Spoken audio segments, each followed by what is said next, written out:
I call a member for Newtown.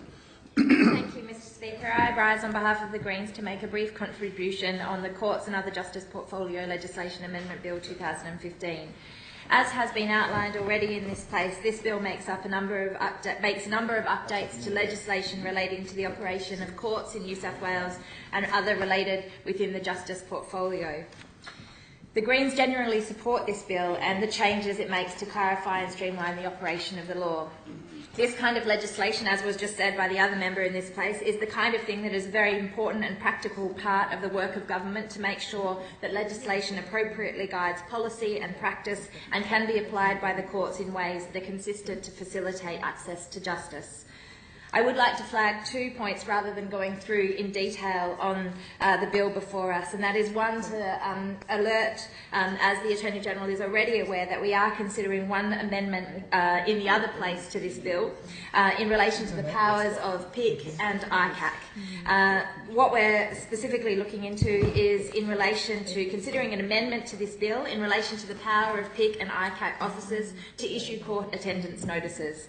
ICAC and PIC are both investigative bodies, not prosecutorial ones. In circumstances where these agencies have made serious findings in relation to a matter, it is appropriate for the DPP or the police to commence criminal proceedings via the court attendance notice process.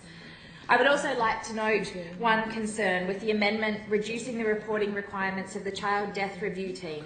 We note that the reduction from annual reports to biannual was requested by the Ombudsman's Office due to a severe lack of resources within that office, and it seems to us that it would be more logical and appropriate in response to this finding that actually we would need to see consistent and ensure sufficient funding to the team for their ongoing crucial work, rather than moving to a biannual process. Reports like that provided by the team are essential to ensure that child protection systems work and protect vulnerable children and young people from harm.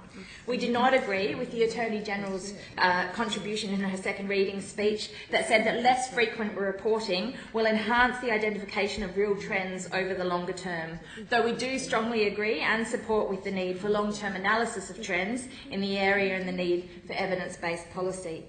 We note that the changes are made regarding appeal rights for legal aid, and we would also like to take this opportunity, as we do in every opportunity, to reiterate our support for the importance of that office, the Legal Aid Office, and the role that it plays in ensuring access to justice.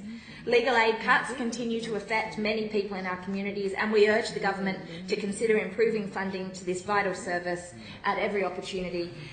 Thank you very much.